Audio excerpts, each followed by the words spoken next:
Madame, mademoiselle, monsieur, en 50 mois d'existence, nous avons installé la presse alternative dans le paysage audiovisuel français. La croissance en nombre de vues, mais aussi en temps d'écoute et en nombre d'abonnés, déjà plus de 100 000 abonnés sur YouTube et le double sur les réseaux sociaux, constitue un vrai motif de satisfaction et au-delà, un signe d'encouragement pour poursuivre dans cette voie. En 50 mois, TV Liberté est devenu créateur d'informations et des médias classiques font appel dorénavant régulièrement à ces images. Tous les voyants semblent au vert. Malheureusement, en réalité, ce n'est pas exact. Je vous dois la vérité, il y a un vrai nuage au-dessus de nos têtes, un nuage noir qui, pour la première fois d'ailleurs, obscurcit l'été à venir. Ce nuage porte un nom cru, le manque d'argent.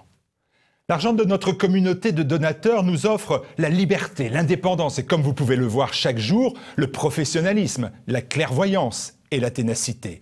Mais voilà, pour passer les très difficiles mois de l'été, il faut impérativement, absolument, que 750 d'entre vous qui me regardez nous fassent un don de 100 €, soit par chèque, par carte bancaire ou par PayPal. 750 dons de 100 €. Évidemment moins de 100 € pour ceux qui n'en ont pas les moyens et plus de 100 € pour ceux qui peuvent se le permettre. En sachant d'ailleurs que 100 € correspondent à une dépense réelle de 33 € après les réductions fiscales maintenues à l'identique pour votre prochaine déclaration d'impôt. 750 dons de 100 € pour permettre à TV Liberté de révolutionner encore plus l'audiovisuel, faire reculer le télévisuellement correct, vous faire reprendre le pouvoir. Nous avons encore tant de choses à faire. Quand un ministre de la Culture, même médiocre, affirme vouloir faire de France Télévisions, payé par notre redevance, une nouvelle machine de guerre contre, je cite, les réactionnaires, on se dit que TV Liberté est nécessaire. Quand le même ministre instaure une discrimination dans l'audiovisuel en voulant chasser les hommes blancs de plus de 50 ans, on se dit que TV Liberté est indispensable. Enfin, quand un gouvernement fait voter une loi de circonstances dangereuse et liberticide sur les prétendues fake news, on se dit alors que pour s'opposer à un ministère de la vérité ou à un ministère de la pensée unique, la voix de TV Liberté va devenir salutaire. Madame, mademoiselle, monsieur, une célèbre société de défense des animaux s'écrit chaque été « N'abandonnez pas votre compagnon sur la route ». Alors, je vous le dis simplement, cet été, n'abandonnez pas TV Liberté sur la route de notre succès. Aidez-nous et en nous aidant, reprenez le pouvoir.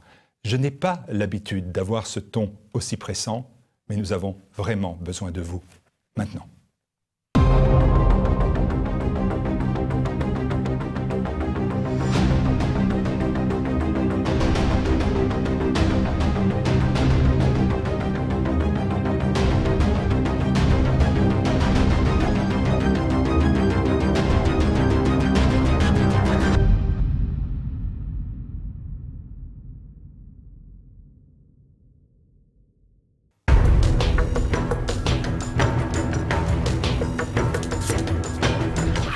Pour ce Zoom, je suis très heureux d'accueillir Jacques Pogam, qui est bien évidemment docteur en droit, mais ce n'est pas ce que l'on connaît le mieux de lui, car il a été un homme de médias. Bonjour Jacques Pogam. Bonjour. Vous avez mené simultanément une carrière d'animateur, mais aussi de producteur, bien sûr de journaliste, à la radio et à la télévision.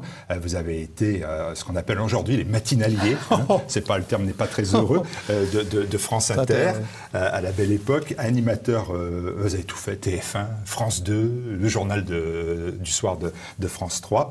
Et puis Pierre-Guillaume Deroux, l'éditeur, eh bien, nous permet de voir un ouvrage que vous aviez édité en 1971 et qui est réédité aujourd'hui. Vous n'étiez pas né à l'époque. Presque. L'âge d'or du maurassisme. Maurras. Depuis 71, vous avez écrit cet ouvrage et je pense que depuis 71, vous avez toujours la même question qui vous est posée. Pourquoi le gaulliste, le chrétien démocrate que vous fûtes, ou que vous êtes encore peut-être, pourquoi le présentateur du journal de France 3 a-t-il pu s'identifier, ne serait-ce qu'un instant, à Charles Maurras, comme le dit d'ailleurs dans sa préface Michel de Gégère, vous n'avez pas le profil de disciple de Maurras en 1971, c'est clair. Non, mais j'ai un peu de vanité. Et à l'époque, je voulais être professeur de droit, et j'avais un grand maître de thèse qui était Jean-Jacques Chevalier, Et avec beaucoup d'aplomb, je lui ai dit « Monsieur le professeur, quelles sont les grandes thèses qui restent à faire ?» Et Chevalier se recueille un petit peu et il me dit « Écoutez, moi j'en vois deux. La première, Sartre et la décolonisation. » Et je lui dis « Vous savez, moi Sartre, il me sort par les trous de nez, moi c'est Camus, Sartre, j'en ai rien à foutre. » Et alors il me dit « Écoutez, il se recueille un peu, il me dit « Écoutez, il y en a un autre. Personne n'en a parlé avec indépendance d'esprit, c'est Maurras. » Et je lui dis très directement, je me dis « Vous tombez mal. Moi, je suis le fils d'un leader politique démocrate chrétien, je suis imprégné de démocratie chrétienne, je suis profondément gaulliste en même temps. Vous tombez mal. » Et là, il me dit « Attendez, allez voir. » Et à ce moment-là, c'est allé très vite. Je lui dis « Mon vieux, tu veux être prof de droit, tu as un grand prof qui te parraine, fais pas le con, accepte. » Donc j'ai accepté. Et il a préfacé votre ouvrage. Oui, il a préfacé l'ouvrage. Et donc, en plus, ils ont été très, très gentils à l'époque dans la façon de le recevoir. Et finalement, j'ai découvert beaucoup de choses. J'ai découvert, c'est-à-dire qu'à côté de ce qu'il y a d'abominable chez Maurras, c'est pas la peine de transiger là-dessus, c'est-à-dire l'antisémitisme, il y a tout le reste. Et tout le reste est formidable. Le ministre de la Culture, Françoise Nyssen, a refusé que Maurras, né en 1868, donc il y a 150 ans, figure dans le livre des commémorations nationales. Cette décision, elle a suscité aussi l'indignation de beaucoup d'esprits libres. Alors, ma question, ce n'est pas finalement de vous demander ce que vous en pensez, encore que, mais elle est un petit peu différente. Est-ce qu'il est tout simplement pour vous plus difficile de parler de Maurras en 2018 que ce le fut en 1971, c'est-à-dire à peine 15 ans ou un peu plus de 15 ans après la fin de la guerre. Oui, ça l'est plus, mais non pas à cause de Maurras, mais en raison de l'évolution psychologique de la société et du monde intellectuel. Lorsque le livre est sorti, il y a eu un article très élogieux dans Le Monde sur le livre. Là, au moment de la sortie, il y a la couverture et il y a une ligne pour dire complètement dépassé. Vous voyez la différence d'évolution. Et c'est la perception des choses aujourd'hui, c'est-à-dire que c'est la fermeture d'esprit. Nous sommes dans une étape de très grand danger pour la démocratie, et la mise en cause du principe voltairien, qui est un principe de base de la démocratie. Avec Montesquieu, on avait un principe de base qui était, au fond, le don de soi, le respect de l'autre, la valeur, et avec Voltaire, il y avait le respect de la parole de l'autre. Vous vous souvenez de la phrase de Voltaire, enfin à peu près... je ne suis pas d'accord avec vous, mais je défendrai jusqu'à ma mort le droit que vous avez de le dire. Ben aujourd'hui, non. C'est la silenciolite. On n'est pas d'accord avec vous, taisez-vous. Alors, avec le temps, ça va remettre en cause fondamentalement le principe démocratique. Et donc, c'est là-dedans ce qui se passe pour Maurras. C'est pas isolé, malheureusement. Si c'était isolé, ça serait mieux, mais c'est pas isolé. Alors, et Maurras explique très bien ça. C'est en cela où il est visionnaire.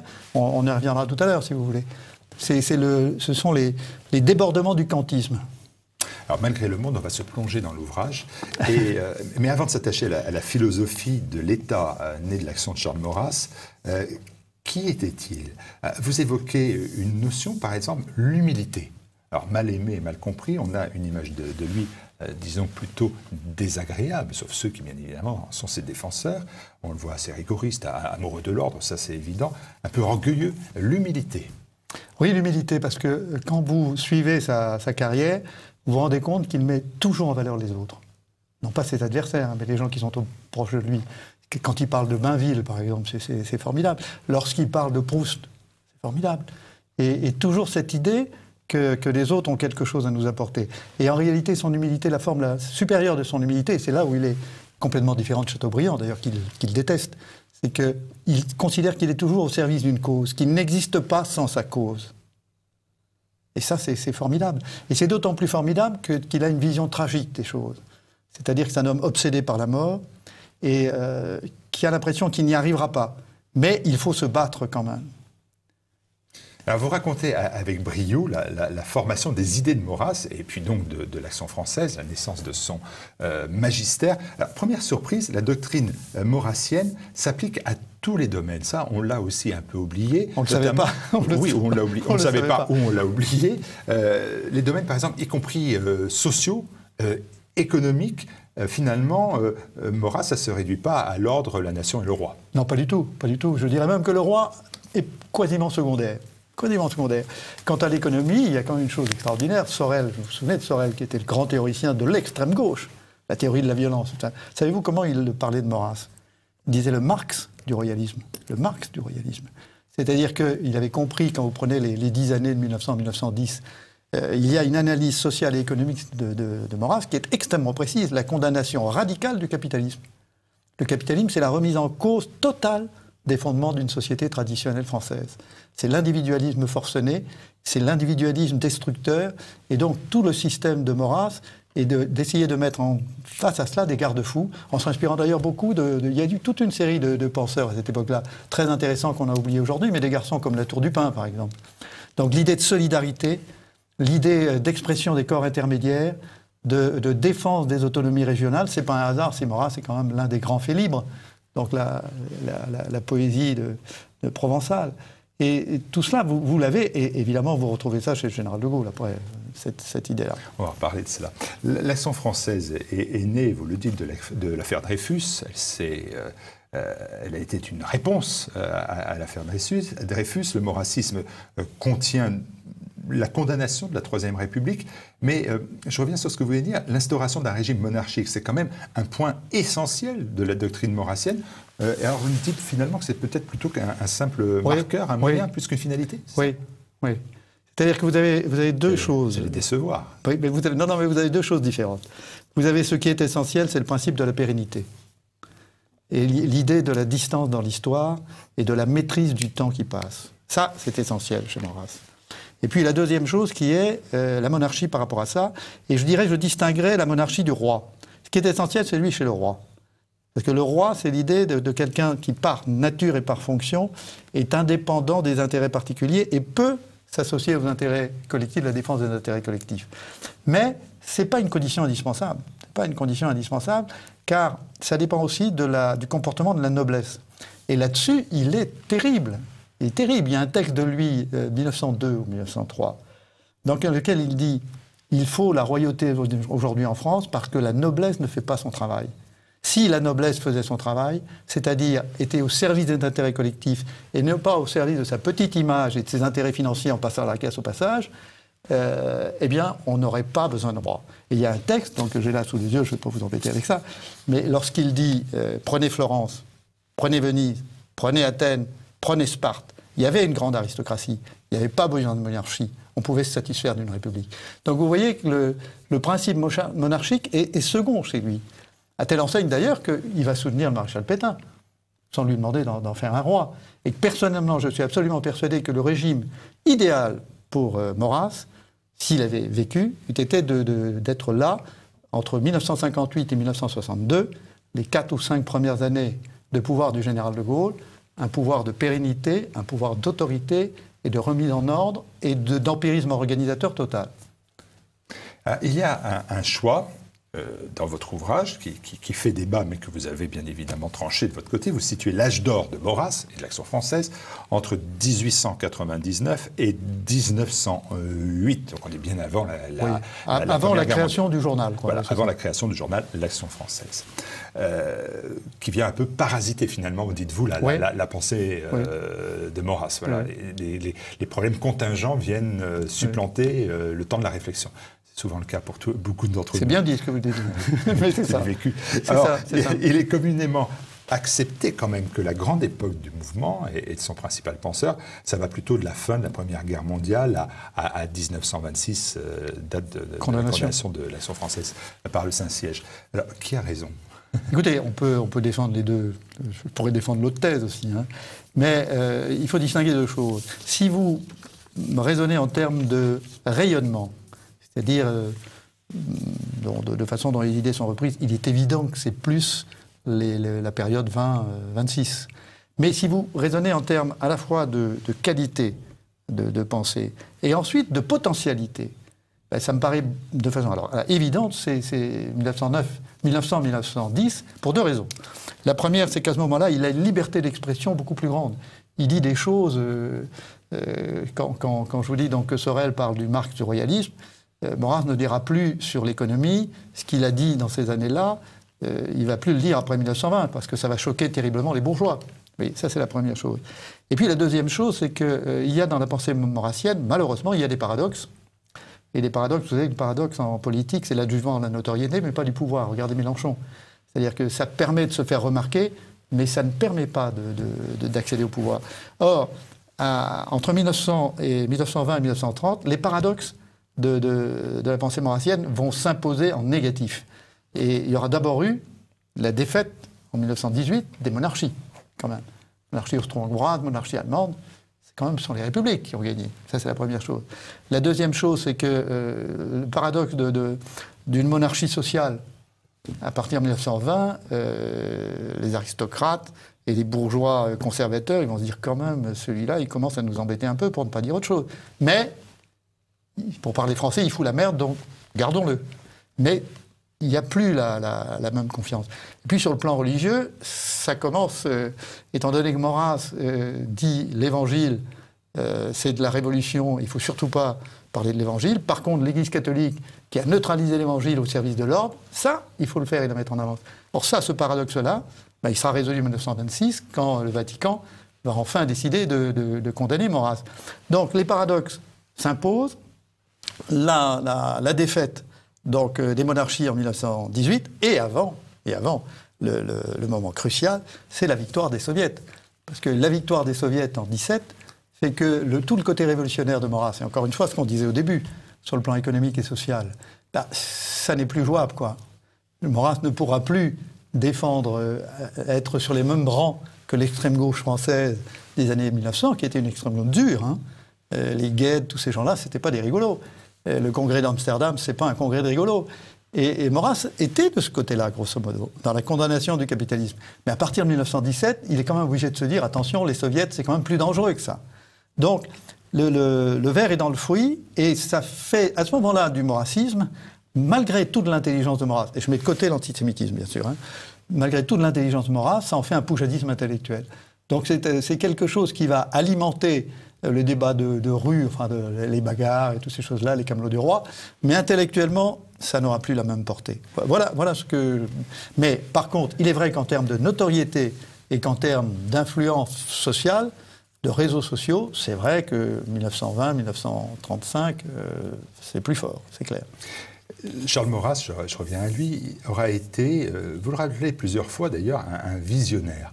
Et c'est vrai qu'en regardant et en lisant l'ouvrage, on s'apercevra qu'il avait annoncé quand même beaucoup des bouleversements du XXe siècle et des conséquences de ce que nous vivons au XXIe siècle. Oui, beaucoup. Ça, c'est peut-être ce qui me frappe le plus. Parce que si vous prenez la dimension de l'homme politique, il est nul. Il est nul. C'est-à-dire, traduire en politique concrète ses idées, il ne sait pas faire. Il ne sait pas faire. À telle enseigne que le 6 février 1934, lorsqu'il y a quand même une émeute, la place de la Concorde, vous savez où il était? Lui, on le cherchait partout. Vous savez ce qu'il était en train de faire? Il était en train de faire des vers. Vous ne savez pas où il était, Maurras? Il faisait des vers. Pendant que les autres étaient en train de renverser la République. C'est ses adeptes, hein, renverser la République. Lui, il faisait des vers. Lorsque, en janvier 1945, il sera jugé pour intelligence avec l'ennemi, au moment où le jury délibère, pour décider de sa vie quand même, il est avec ses copains, qu'est-ce qu'il fait? Il leur récite le songe d'Athalie. Donc vous voyez, il est dans ses sphères intellectuelles. Le concret, il ne sait pas très très bien ce que c'est. Il a été un visionnaire. Alors je vais vous donner, pour revenir à ce qu'on se disait concernant... je vais vous donner 2 ou 3 exemples, hein, très simples. Le premier, peut-être qu'on y reviendra avec le général de Gaulle, mais c'est quand même assez extraordinaire, c'est quel est Tanger 1905. En 1905, Maurras écrit le discours du général de Gaulle à Phnom Penh. Mais carrément. C'est-à-dire qu'il vous dit... Le XXe siècle sera un siècle où il y aura quelques grandes puissances dans une bagarre capitaliste effrénée, au détriment de tous les petits. Or, la France n'est plus une grande puissance. Vous pensez qu'il dit ça à un moment où il va y avoir l'exposition universelle en France et tout ça? Lui, il dit non, la France finit, ne sera plus une grande puissance. Donc la France se doit de se mettre à la tête des puissances intermédiaires pour leur permettre de se défendre face au grand bloc. Et, lorsque la France aura réussi ça, il faut qu'elle prenne la tête de la construction de l'Europe des nations, qui sera l'héritière de toute la pensée gréco-romaine catholique. Voilà. Donc vous voyez déjà ça, vous êtes en plein le général de Gaulle. La deuxième chose, en 1934, hein, il décrit textuellement, les nazis et les soviets, c'est exactement la même chose. Et je vous dis que dans quelques années, d'ici quelques années, ils passeront certainement un accord ensemble et ils seront alliés. 34. Hein. Ensuite, lorsqu'il parle de ce que sera la France de 1950 et après, c'est la France post-68 ans.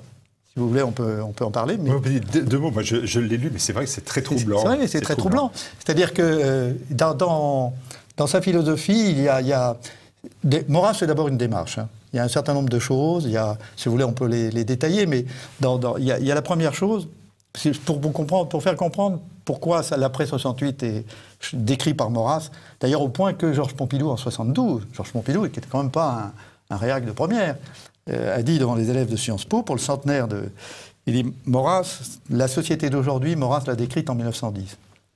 Bon, j'espère qu'il aura eu le temps de regarder la thèse, mais c'est vrai. Et c'est vrai. Et c'est vrai à travers deux raisons qui sont la Maurras anti-Rousseau, Maurras anti-Kant. Et de façon extrêmement claire. Anti-Rousseau, c'est-à-dire que pour Maurras, Rousseau est un fada, gentil fada, complètement illuminé, dont la thèse d'égalité ne correspond pas du tout à la réalité, c'est-à-dire qu'elle ne fera que déraper inexorablement vers l'égalitarisme. Et l'égalitarisme, ça veut dire l'individualisme forcené, et l'individualisme forcené, c'est la bagarre. Donc, premièrement. Donc, regardez, et c'est plus du tout la solidarité. Regardez, prenons un exemple très simple. Qu'est-ce qui s'est passé dans notre société là, ces dernières années? Le social, on n'en parle presque plus. On est passé au sociétal. Pourquoi? Parce que le sociétal permet d'évacuer la responsabilité qu'on a socialement vis-à-vis des autres. Ce qui est étonnant d'ailleurs, c'est de voir que le Parti communiste s'est fait avoir là-dedans. Il a suivi la gauche du Parti socialiste sans se rendre compte que les intérêts des ouvriers n'ont plus rien à voir avec ça. La théorie du genre, le bio et tout ça, les ouvriers, c'est pas leur problème particulier. Leur problème particulier, c'est qu'ils aient des conditions de travail meilleures que celles qu'ils ont. Donc, première chose. Et deuxième chose, plus grave et plus originale, parce que dans un monde aussi intellectualisé que celui de la société française, c'est Maurras et Kant. Maurras, c'est l'anti-Kant. Kant avec, vous savez, le principe de l'impératif catégorique. Et Maurras dit, la raison rationnelle telle que la défend Kant, c'est contraire à la réalité, donc ça ne peut que déraper. Et quand la raison dérape, elle passe au niveau des sentiments. Et quand on passe au niveau des sentiments, c'est le refus de l'autre au nom de principes de cœur qui n'ont rien à voir avec la réalité. Et c'est donc l'opposition frontale, c'est le refus de la parole des autres et le refus de la démocratie, en quelque sorte. Bien, regardez où nous en sommes aujourd'hui. Je vais vous donner 3 exemples. L'islamo-gauchisme, on y est, à fond la caisse. Bon, l'hystéro-féminisme, on y est, à fond la caisse. Le troisième, ce que j'appelle la silencionnite. Maintenant, quand ça vous déplaît, au nom des grands principes et de la morale, silence. Donc silence sur le bouquin de Maurras, silence... Vous voyez, tout ça, c'est disons, la prévision que Maurras avait faite. Donc il y a pas 100 ans, mais ouais, pas loin quand même. Vous avez cité cette pensée, une partie de la pensée de Maurras. Comment expliquez-vous qu'elle ait pu séduire autant d'intellectuels autour de lui, bien évidemment, de Baville, Daudet, tant d'autres, et puis largement autour de lui, de son vivant, et puis même après sa mort? Alors, avant de venir, je me suis amusé à faire une liste, là. Écoutez ça. Des gens qui ont exprimé leur admiration, hein, l'ont exprimé leur admiration, tout en pouvant ensuite rompre avec lui. Écoutez ça. Proust, Apollinaire, Malraux, Bergson, Halévy, Anatole France, André Gide, Claudel, Monterland, Paulan, Péguy, etc., etc. Tous ces gens-là, à un moment ou à un autre, ont dit « Maurras est un grand ». Ils ont pu rompre avec lui, si vous voulez. Mais c'est pour ça que le comité de la commémoration a fait... Enfin, la ministre a pris une décision, à mon avis, bon, je ne vais pas employer le mot idiot, mais insensé, parce que vous ne pouvez pas empêcher une pensée qui a marqué autant les esprits, vous ne pouvez pas l'empêcher d'avoir un cheminement souterrain. D'autant que si Madame la ministre, qui est pourtant une éditrice, avait lu un remarquable livre, qui est le livre d'Anne Bodard, je ne sais pas si vous l'avez lu, qui s'appelle « Socrate et Jésus », et Anne Bodard, qui est une philosophe de haute volée, Anne Bodard fait un constat, c'est extraordinaire, qui sont les 2 hommes qui ont le plus marqué la pensée occidentale? Jésus et Socrate. Quel est leur point commun? Je vous pose la question. Je n'ai pas la réponse. Je veux le dire, moi je n'y ai pas pensé. Ni l'un ni l'autre n'ont laissé d'écrit. Donc ça veut dire que vous pouvez, quand il y a une grande pensée, elle se diffuse, et c'est d'autant plus intéressant par rapport à l'écrit que ça oblige ceux qui la reçoivent à l'intérioriser. Donc on peut, les oukases, ça fait 50 ans qu'on ne peut plus lire du Maurras. Ben, ça fait 50 ans que la pensée chemine. Et elle revient, et c'est là où toutes ces petites choses n'ont aucune importance, c'est qu'il y a l'ordre des choses, comme aurait dit le général. L'ordre des choses qui fait que quand il y a nécessité, les pensées remontent. Et la pensée de Maurras est effectivement une pensée très actuelle. Encore une fois, hormis l'antisémitisme, là-dessus, il n'y a pas de... Il n'y a pas de négociation possible. Votre conviction est faite. Il a inspiré aussi le général de Gaulle. C'est aussi une surprise. Et s'il l'a inspiré, il ne l'a pas toujours bien inspiré, alors. Disons que le rapport n'a pas été excellent, mais la filiation... Je voulais que je vous donne quelques exemples de filiation. Rapidement. Il ne reste que quelques minutes. Rapidement. On va très, très rapidement. Dans la politique étrangère, je vous l'ai indiqué. La perception de l'État. L'idée d'un État fort au service de tous. Maurras et de Gaulle, ce sont des anti-Nietzsche. Ce n'est pas le pouvoir pour le pouvoir, c'est le service de la collectivité. Avec des moyens qui sont des moyens réalistes. C'est l'empirisme organisateur. Chez Maurras comme chez de Gaulle, pas des grandes théories sur le pouvoir. Là, au jour le jour. Et regardez comment de Gaulle a fait la décolonisation de l'Afrique noire. C'est un modèle d'empirisme organisateur. Ça s'est fait comme ça, très très vite, de façon extrêmement simple. Là, la condamnation du capitalisme libéral. Chez l'un comme chez l'autre. Donc déjà, vous avez donc la politique étrangère, la perception de l'État. Vous avez dans le fil de l'épée, par exemple, j'ai là un texte sur la raison d'État. Maurras aurait pu l'écrire, hein, et c'est écrit par le général, mais c'est exactement donc. Et l'aspect social et économique, la même condamnation du capitalisme chez les deux. Vous prenez la participation chez de Gaulle, Maurras en 1902 ou 1903 défendait les carnets d'épargne des ouvriers, donc les ancêtres du livret A, si vous voulez. Vous avez cette... Et puis l'autre aspect fondamental aussi, qui est la culture. C'est-à-dire l'idée que la culture, tout le monde doit pouvoir accéder à la culture, et une vision, disons, noble de la culture. Pensez que le général de Gaulle, quand même, c'est pas aujourd'hui, c'est très maurassien, ça. Sous le général de Gaulle, qui attachait une très grande importance à la télévision publique, vous aviez à 20h30 sur la chaîne publique les Perses d'Eschyle, mis en scène par Averti. Et le général voulait ça, parce qu'il estimait que tout le monde avait le droit à l'émancipation par la culture. Et en plus, leur destin, à la fin des deux hommes, quoi, cette extraordinaire solitude. Mais la différence, c'est que le général, c'est Maurras sans la peur et sans les paradoxes. Aujourd'hui, 66 ans après sa mort, la réaction d'hostilité sont toujours bien présentes. On le voit à l'encontre du maître Martigues. Sa pensée, elle est fructueuse, vous dites qu'elle est vigoureuse, elle est complexe, elle est riche, elle est réduite aujourd'hui à une image d'Épinal qui est en gros, faire simple, un apôtre de l'antisémitisme et puis le condamné qu'il a été pour collaboration avec l'ennemi.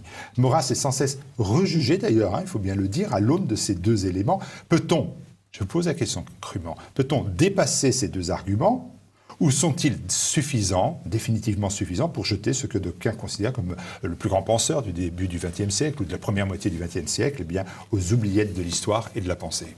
Je dirais avec beaucoup de ménagement, parce que tous ceux qui ont dû souffrir de l'antisémitisme pourraient être choqués par ce que je vais dire.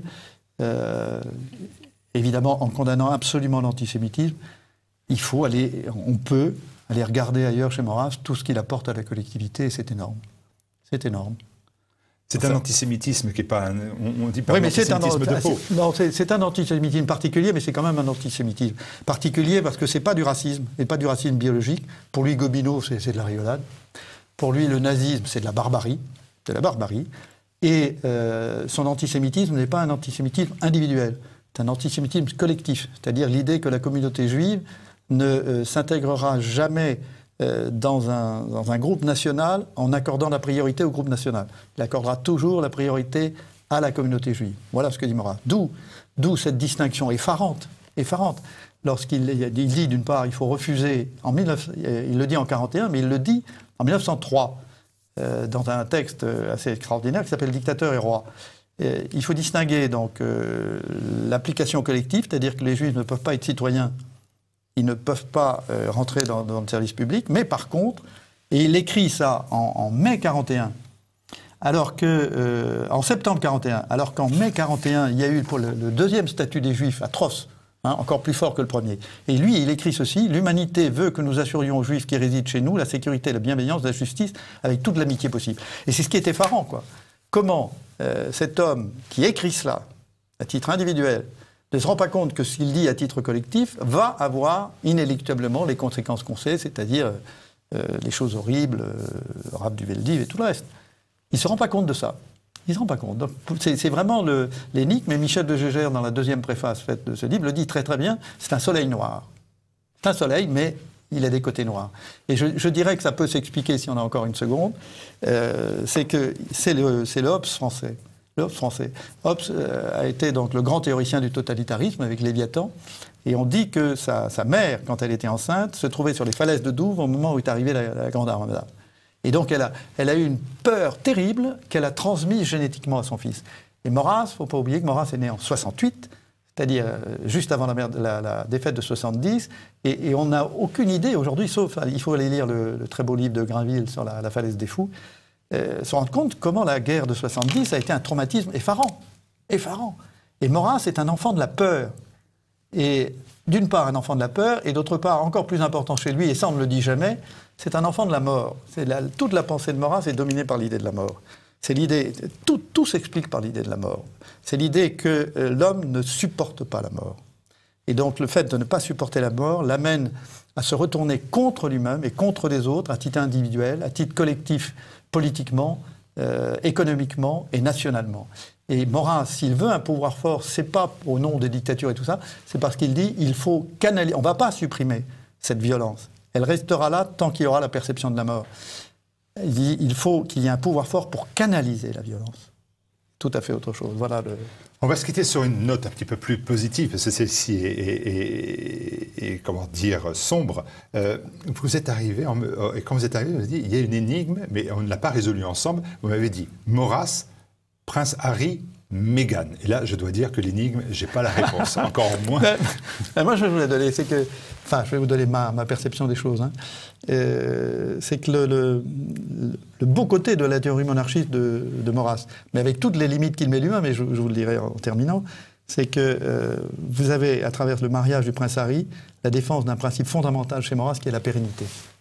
Si, au fond, les gens se sont passionnés par cette histoire, c'est parce qu'à travers ce couple, ils ont vu qu'il pouvait exister dans nos sociétés des choses qui dépassaient l'instantané, qui allaient vers la durée.